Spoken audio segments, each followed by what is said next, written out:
Buenas noches. Las drogas. ¿A qué les preocupan las drogas? ¿Y a quién no? Tenemos esta noche aquí a un hombre que hace día tras día, con ilusión, con empeño, lo que no está escrito. Porque las drogas dejen de ser un problema. Y mete el dedo en la llaga. Y dice lo que es como es. Y llama a las cosas por su nombre. El suyo es Ignacio Calderón. Y es el director general, el alma de la Fundación de Ayuda contra la Drogadicción. Ignacio, buenas noches. Buenas noches, Jesús. Pues vamos a empezar hablando de una droga, si te parece, de la que se habla poco. Fíjate, yo creo que no solo es que se hable poco, es que no gusta que se hable, ni que la palabra droga vaya unida a ella. Me refiero al alcohol.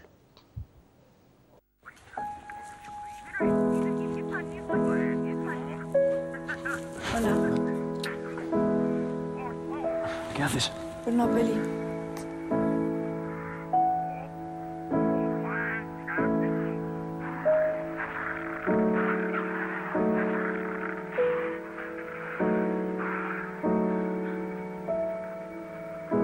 El tiempo que le dedicas al alcohol se lo quitas a todo lo demás.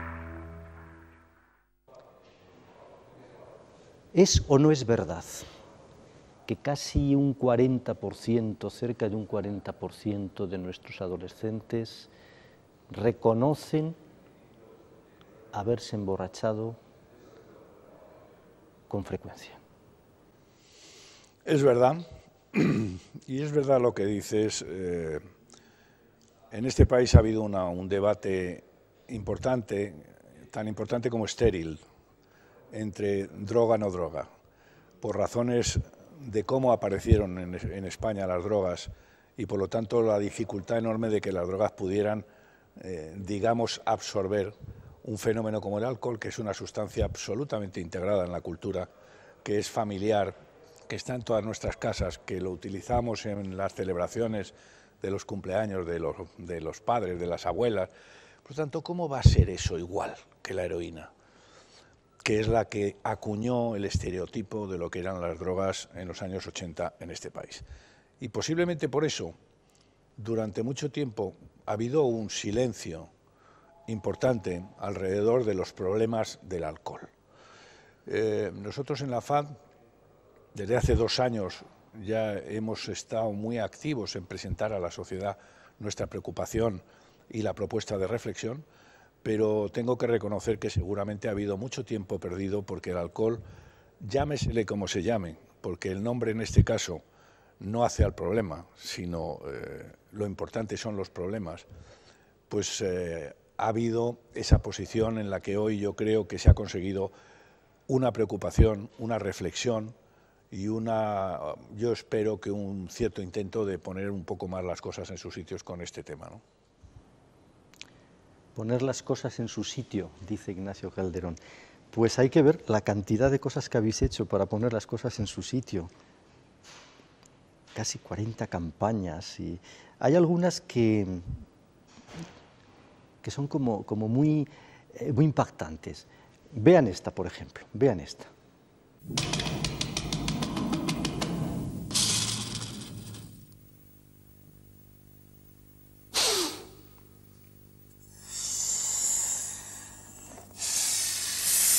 La cocaína va directamente al cerebro y le produce graves daños.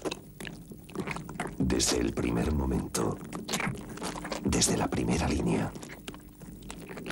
Ten cerebro, pasa de la coca. Oye, Ignacio, esto del gusano que se mete por la... No estaréis allí... Eso es un poco amarillismo, ¿eh? No. A ver. Verás, debemos estar orgullosos de tener la campaña más importante del mundo. Me preguntabas por el tema del gusano. El tema del gusano creo que es una campaña... Es muy impactante ese gusano. El año 90 y tantos, cuando la cocaína, que ha sido una sustancia muy glamurosa, muy de la jet, de la gente guapa, de dinero, empezaba a acercarse al mundo de los jóvenes. Empezaba a tener unos crecimientos impresionantes de consumo. Y en ese momento quisimos salir con una campaña efectivamente impactante incluso por lo desagradable. Ver un gusano entrar en la nariz era una imagen que se ha quedado grabada, es la que más recuerdo prácticamente tiene por parte de todo el mundo, con un eslogan que, si no recuerdo mal, decía: ten cerebro, pasa de la coca. Y cumplía el objetivo de dar un aldabonazo a la sociedad y decir: cuidado, la cocaína está ahí. Y se ha demostrado que el aldabonazo tenía mucho que ver, porque los crecimientos que hubo posteriormente y la incorporación al consumo de cocaína han sido realmente importantes. Ten cerebro, pasa de la coca, nadie nace cocainómano, nadie nace heroinómano, nadie nace alcohólico. ¿Te suena eso, verdad? ¿Te suena? Porque creo que es de lo ultimísimo que habéis puesto en marcha. Pero todos podemos acabar heroinómanos, cocainómanos, alcohólicos. La educación lo es todo. La educación, casi nada. Bueno, esa campaña que tú citas precisamente es la campaña de la educación lo es todo. Es una campaña que era de principios de los años 2000, cuando en la FAD tuvimos, yo me permitiría decir, el valor de decir que había que empezar en un tema como el consumo de drogas a utilizar la educación preventiva como una herramienta fundamental, pero fundamentalmente, y valga la redundancia, empezar a utilizarla desde que se nace.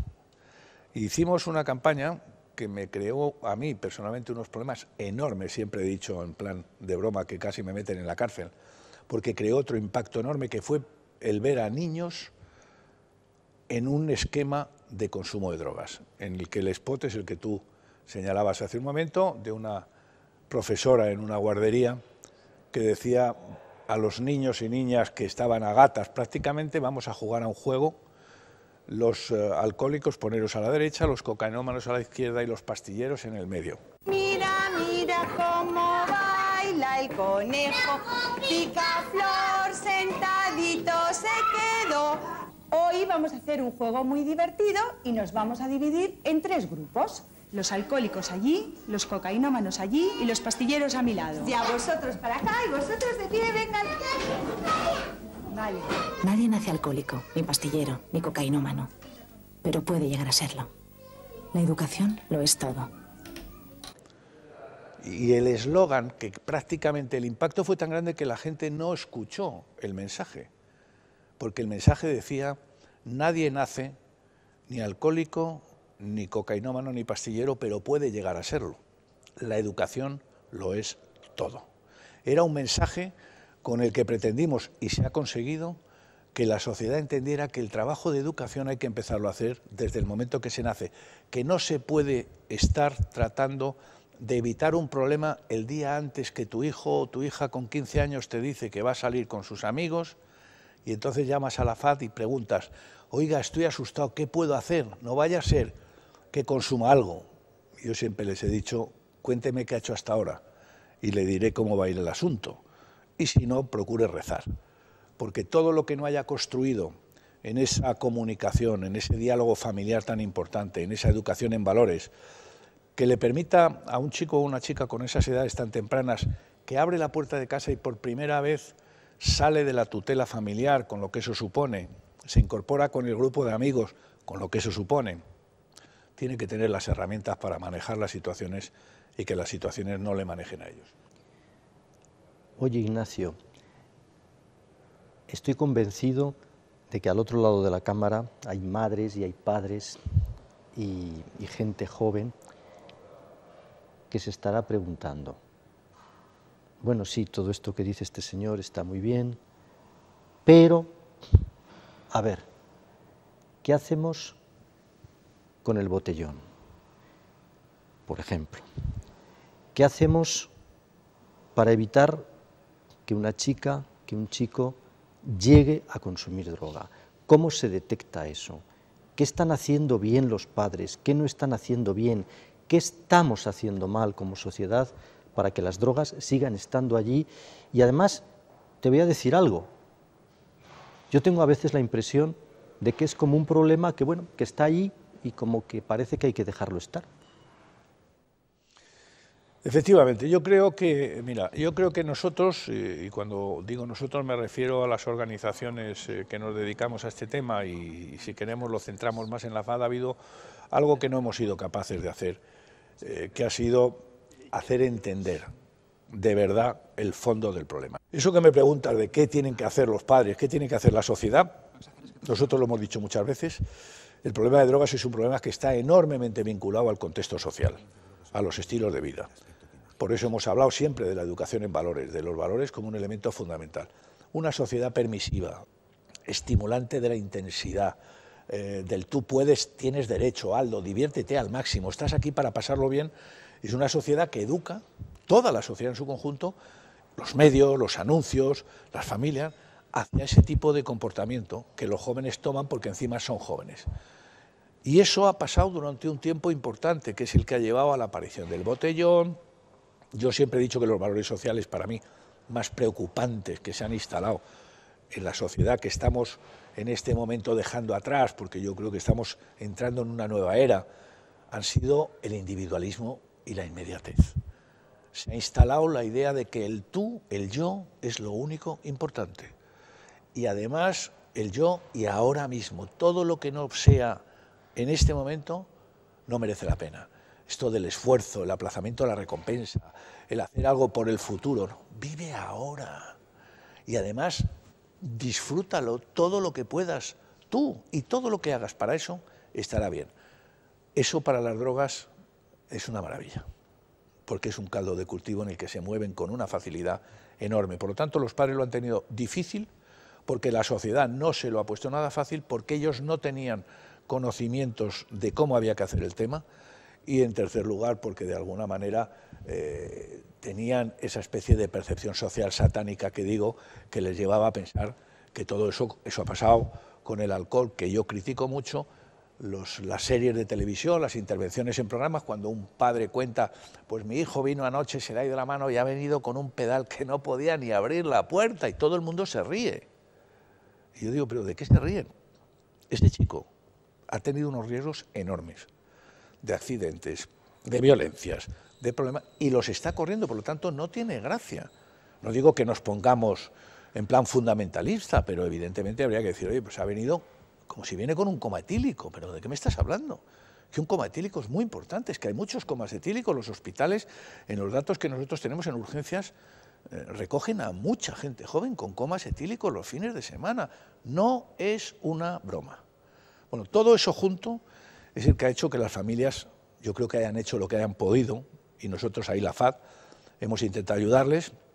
Hemos trabajado con más de 5 millones de familias en todo este tiempo, intentando orientarles, enseñándoles a manejar preventivamente, pero sobre todo enseñándoles la importancia del diálogo, de la comunicación, de estar cerca de los hijos, de que los hijos te crean, te sientan, confíen en ti, etcétera, etcétera. Esa labor familiar junta con la escuela, que es la segunda parte del sistema educativo, son la clave para poder intentar ser un poco eficaces en un fenómeno que tiene mucha más facilidad para estar presente que la que tiene toda esta complejidad de la que hablamos.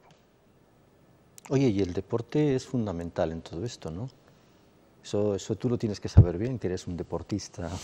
Sí, yo no les he contado que este señor es campeón de fútbol y es atleta, y bueno, y luego hablamos de su mujer, que es campeona, sí.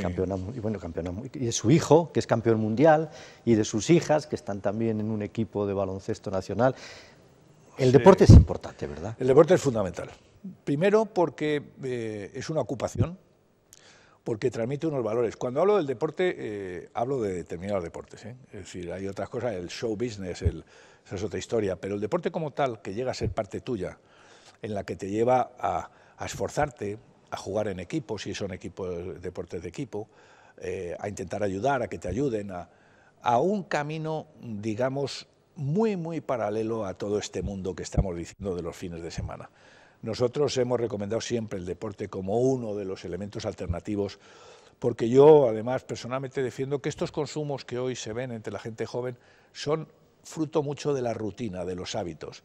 Salen porque se sale. Los fines de semana es como si tocara una corneta a las 12 de la noche y todo el mundo a la calle.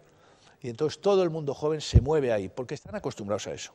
La gente que entrena, que juega en un equipo y que por lo tanto al día siguiente tiene que estar bien, que no se puede permitir llegar allí hecho polvo y hacer que tu equipo sufra y que tu equipo de alguna manera, pues tus compañeros te puedan mirar, todo eso te lleva a un mundo de satisfacción, de diversión. Las drogas, Ignacio, perjudican no solo a quien las consume. Yo he visto a mi alrededor, como todos, pues dramas tremendos, vidas destrozadas, desgarros familiares, bueno, familias que se han venido abajo por culpa de una persona drogadicta. Y vosotros habéis hecho alguna campaña en ese sentido, la recuerdo, sí. pero a mí fíjate que me parece que no se insiste suficientemente en ello. Si es que no solamente es el que consume, es claro, todo lo que crea a su alrededor. Sí, hicimos una campaña muy impactante de un chico consumidor de cocaína, Antonio, tenía 20 años, y la imagen era su madre en la cocina, que cuando el hijo consumía, a ella le salía sangre por la nariz. Y entonces intentábamos precisamente que Antonio entendiese que ese juego en el que él estaba no solo le afectaba a él, que le afectaba a la gente que seguramente él más quería, que destruía aquello que él más valoraba y que seguramente no se estaba dando cuenta. Porque ese argumento que se maneja mucho por parte de la gente que consume, de bueno, yo hago con mi cuerpo lo que quiero y ya soy mayor y yo controlo. Bueno, esto es una extensión. Primero, esa primera parte del discurso normalmente no suele ser verdad. Y la segunda parte es decir, bueno, no estás solo y no lo haces tú solo. Los efectos, tú no quiero ni decir cuando es una persona ya la que consume evidentemente de edad, que tiene una familia, que tiene hijos. En el tema del alcoholismo ese es un tema que se ha dado mucho, cómo destruye toda la familia, a los hijos y por lo tanto a él mismo también, porque es incapaz de salir adelante sin el soporte familiar. O sea que las drogas realmente tienen un campo de extensión muy importante, que también ha sido un giro sensible que nosotros nos hemos esforzado en que la sociedad entendiera, no sé si con mucho éxito. La legalización de las drogas. Hombre, a mí lo que me parece o lo que yo percibo es que las drogas legalizadas son las que más se consumen.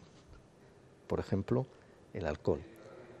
Y el tabaco. O el tabaco, y el tabaco, que es otra droga de la que deliberadamente no he querido hablar mucho, por si acaso para que no cogiera a alguien y se fuera a otro sitio, pero cuando tocas el tema del tabaco siempre hay gente muy sensible a ello. Es una realidad, las drogas legalizadas son las que más se consumen y las que más matan.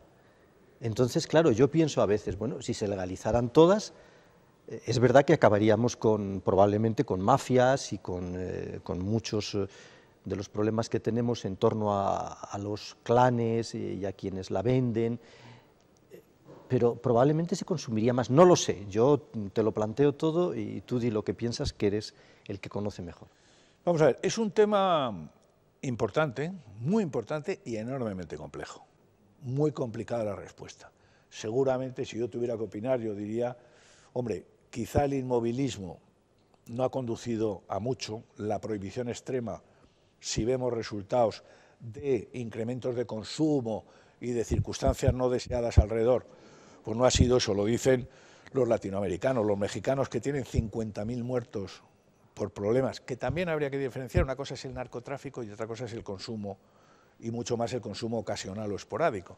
Pero bueno, toda esa gran circunstancia es la que lleva, que yo creo que en este momento está aflorando, porque la sociedad está más madura, ha tenido 40 o 50 años de experiencia en una legislación enormemente prohibitiva, y yo creo que en este momento hay gente que está planteando por qué no hablamos del tema. Yo soy partidario de hablar expertos a puerta cerrada para no solo no crear escándalos, sino intentar analizar por parte de los mejores especialistas qué podría ser medidas que en su caso pudieran beneficiar, porque lo que todos buscamos es la mayor eficacia frente a un fenómeno que nadie quiere en su país. La mayor eficacia, Ignacio, yo creo que es una palabra, que además la habéis utilizado vosotros y habéis tenido un par de campañas. La mayor eficacia es prevenir, ¿te acuerdas de aquella campaña? Prevenir es vivir. Ya te vas. Si me esperas te acerco y hablamos un rato. Tal vez sea cierto eso de que los jóvenes de hoy no escuchan. ¿Has probado a decirles algo? Prevenir. ¿Cómo se previene? Pues efectivamente, y por eso la FAD decidió hacer prevención cuando en el momento que nació lo que había era una demanda enorme de que se ocuparan del problema real e inmediato. Y la FAD entendió exactamente tu discurso, que era decir, lo que hay que hacer es anticiparse, lo que hay que hacer es evitar que el problema aparezca, hay que prevenir.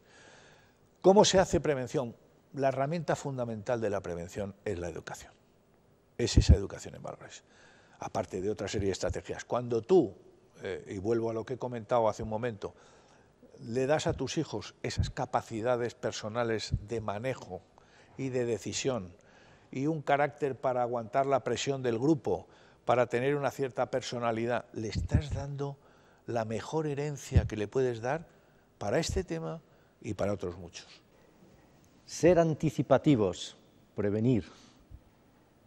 Bueno, Ignacio, muchísimas gracias. Muchas gracias a ti. Hemos hablado de un tema bien doloroso y bien terrible, pero hemos intentado hacerlo pues con naturalidad y hasta con un poquito de buen humor y con una sonrisa siempre, ¿verdad? Por supuesto. Porque eso sí es fundamental. Sonreír siempre, pase lo que pase. La alegría de vivir, que no nos la quite nadie. Que no nos la quite nadie. Nada más, que me alegro mucho de haber estado una noche más con ustedes. Que tengan unos días muy felices y hasta dentro de una semana, que volvemos a estar aquí en Palabras a Medianoche. Que lo pasen bien. Hasta los cuadros de mina, hasta la simple fija que un clavo para...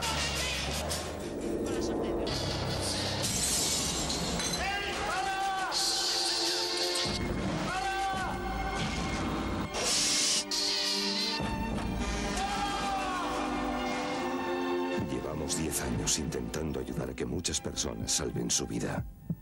A veces lo conseguimos. Otras, lamentablemente,